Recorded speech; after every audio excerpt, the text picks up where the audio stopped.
हामी जन्मिँदाखेरि प्रधानमन्त्री भएका मान्छेहरू फेरि अहिले पनि प्रधानमन्त्रीको लाइनमा छन्। यो कहिलेसम्म हुने हो? एक कक्षा फेल भयो भने त दोस्रो कक्षा जान पाइँदैन थियो स्कुलतिर।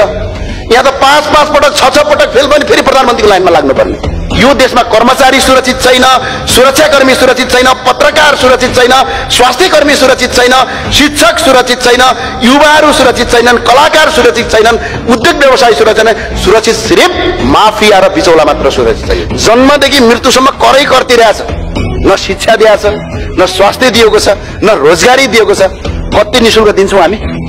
पानी निशुल्क दिइराखेका छौँ, बाटो गतिलो दिएका छौँ। यो देश केही भएको छैन, ढलमल पनि भएको छैन। यो राजावादीले मात्र विरोध गरे या गजब छ भन्ने कारण के हो थाहा छ हजुरहरूलाई? जम्मा यही हो सम्माननीय सभामुखज्यू। 14 खरब 45 अर्ब 32 करोड रुपियाँ चाहिँ तपाईँको विदेशमा काम गरेका, दुबई, कतार, मलेसियामा काम गरेका दाजुभाइको रगत र पसिनाबाट पैसा आएको छ। त्यो पैसा रोकियोस् न, 1 महिना पनि यो देश चल्दैन। शिक्षा नीतिहरू बिल्कुलै घोकन्ते र रटन्ते मात्रै भयो, ढुङ्गा हान्ने मात्र भयो भन्ने कुरा हामीले बुझ्नुपर्छ है पर्दैन? पार्टीका कार्यकर्ताले किसान नभएका मान्छेले कृषि अनुदान लिने, देश टाट पल्टाउने, यसलाई रोक्नुपर्छ। अब कृषि अनुदान भन्दा पनि किसानको उत्पादनलाई सरकारले किन्ने भनेर नीति चाहिँ किन ल्याउन सक्दैन सरकार? राजस्वबाट जनताले तिरेको करबाट अझै 2 खरब 47 अर्ब 54 करोड रुपियाँ चाहिँ प्रशासनिक खर्च गर्न पुग्दैन अनि यस्तो किसिमको सिस्टम पालेर अनि जनतालाई कर तिराएर जनताले तिरेको कर त अझै 2 खरब पुग्दैन। तपाईहरुको यहाँको सांसद मन्त्री यो प्रशासन खर्च चलाउनका लागि यस्तो व्यवस्थाले देश बन्दैन। तपाई हामी सबै सांसदले नै यो देश बनाउने हो। व्यवस्थामा सुधार गरौं, अवस्थामा सुधार गरौं, तब मुलुक बन्छ। तर यो नीति तथा कार्यक्रममा आएन एउटा कुरा। अहिले व्यापार घाटा कति सेक्सन गरेर पल्टाएर हेर्नुस् त, कहाँ आयो व्यापार घाटा कसरी नियन्त्रण गर्ने भनेर? 14 खरब 40 अर्ब रुपियाँ व्यापार घाटा छ। हुँदा हुँदा टाढा त जानु पर्दैन। नेपालले 170 वटा देशसँग व्यापार गर्छ, 132 वटा देशसँग हाम्रो व्यापार घाटा छ। अहिले टाढा होइन, यही हाम्रो छिमेकी सानो देश भनेर तपाईहरुले भन्नुहुन्छ भुटान, भुटानसँग सम्म हाम्रो 1 अर्ब व्यापार घाटा छ।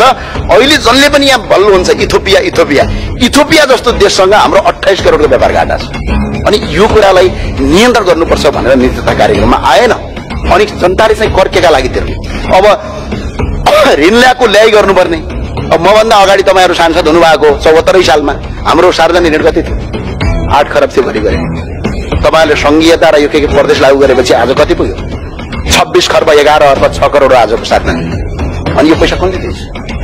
यही जनताको करबाट जाने होइन।